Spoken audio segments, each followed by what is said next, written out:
एक मोची का बेटा जब पढ़ लिख के बड़ा अफसर बन गया तो उसका अपने बाप के साथ रवैया कैसा था। मेरे हाथों में एक ऐसी तहरीर है जिसको सुनने के बाद बहुत से लोगों की आंखों में सिर्फ पछतावे के आंसू होंगे और बहुत सौ का मेरी तरह दिल करेगा कि अभी फौरन से पहले उठूं और जाके अपने अब्बा जी के कदमों में बैठ जाऊं। मैं मंजूर मोची का बेटा।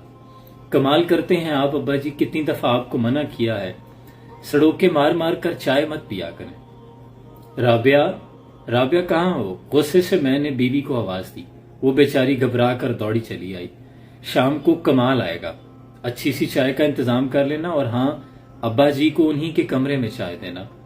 डुबो डुबो कर बिस्किट खाने से भी बाज नहीं आते।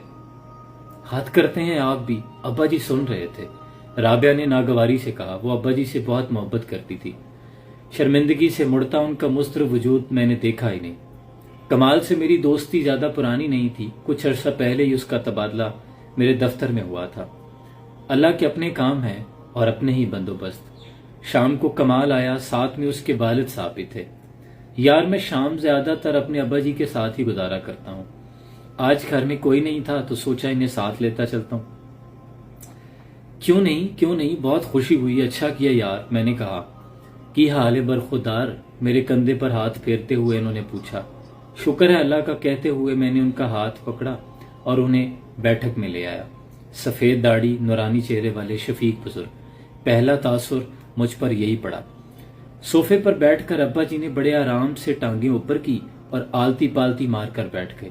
अपनी नागवारी छुपाते हुए मैंने देखा कमाल ने झट आगे बढ़कर अपने अब्बा जी की टांगें ऊपर की और उनकी बैठने में मदद की। ओहो, कितना शर्मिंदा करवाते हैं ये बुजुर्ग भी।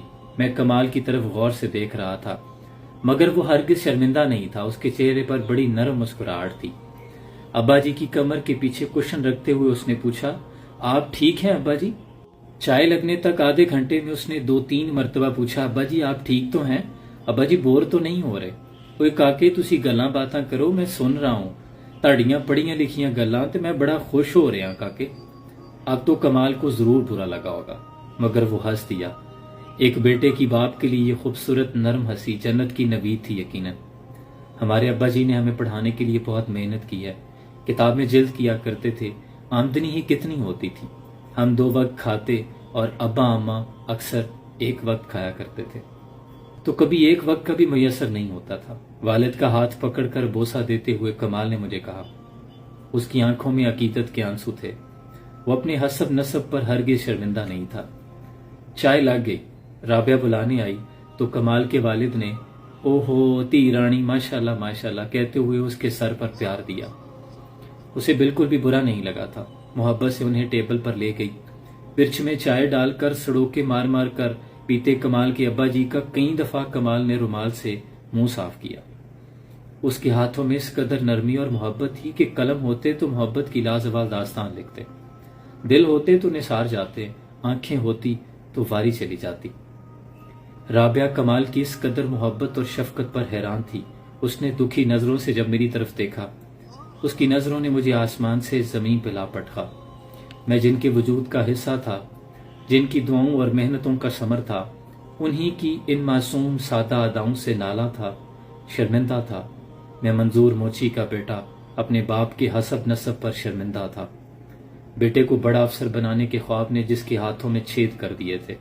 रात भर जाग कर काम करते करते हाथ थकते नहीं थे। पुत्र की फीस जब जमा करवानी होती, दिल सीने की बजाय उंगलियों की पौरों में बसा रखा था अब्बा जी ने। काम ऐसा कि सारा शहर अब्बा जी की हुनरमंदी की तारीफ किया करता था।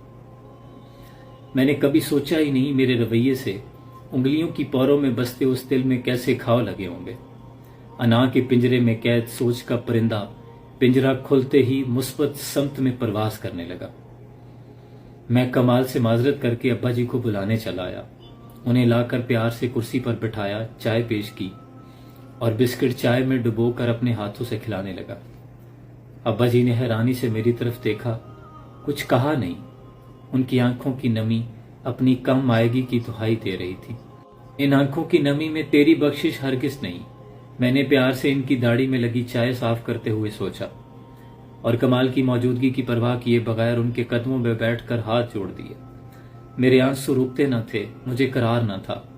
ابا جی، میرے پیارے ابا جی، مجھے معاف کر دیں، اپنے نالائق بیٹے کو معاف کر دیں۔ ان کی ہتھیلیوں کو دیوانہ وار چومتے ہوئے معافی کا طلبگار تھا۔ منظور موچی کا اعلیٰ عہدے پر فائز نااہل بیٹا۔ ابا جی نے میرا ماتھا چوما، اچھلیا، چل ادھر آ، اوپر بیٹھ میرا افسر پتر۔ اس نے جلتی ہوئی پیشانی پہ جب ہاتھ رکھا، روح تک آ گئی تاثیر مسیحائی کی۔ کچھ ایسی ہی میری بھی کیفیت تھی۔ میں نے کہا نہ اللہ کے اپنے کام ہیں، اور اپنے ہی بندوبست میری کوئی ادا اسے پسند آ گئی تھی۔ شاید تبھی میری ہدایت کا بندوبست کر دیا تھا، مگر میں کم ظرف اس قابل کہاں۔ قمیض کے کونے سے ابا جی کو آنسو صاف کرتے دیکھ کر میں نے سوچا، میں نہ قدرا تھا، میرا رب نہیں۔ ابا جی کی انگلیوں کی پوروں میں بستے دل کی اس کے ہاں بڑی قدر تھی۔ ان کے ہونے سے بخت ہوتے ہیں، باپ گھر میں درخت ہوتے ہیں۔ میرے عزیز، اس سے پہلے کہ بہت دیر ہو جائے اور صرف گیلی مٹی پر بیٹھ کر رونے کے سوا اور کوئی چارہ نہ ہو، خدا کے لیے، اپنے والدین کے لیے وقت نکالیں، آئیں اپنا محاسبہ کریں۔ اس ضعیفی کی عمر میں میری دانش کے مطابق انہیں بلڈ پریشر کی دواؤں سے زیادہ ہمارے وقت کی ضرورت ہے۔ اللہ کریم سے دعا ہے کہ جن کے والدین حیات ہیں، اللہ ان کا یہ سایہ شفقت تا دیر سلامت رکھے، ان کے والدین کو صحت و تندرستی والی عمر خضر عطا فرمائے، اور جن کے والدین جن کا یہ سایہ شفقت اس جہان فانی سے رخصت ہو گیا، اللہ اپنی حبیب نبی اکرم صلی اللہ علیہ وآلہ وسلم کے طفیل ان کی بے حساب بخشش اور مغفرت فرمائے، ان کو جوار رحمت میں جگہ عطا فرمائے۔ اپنا بہت سا خیال رکھیے، سلام پہنچے۔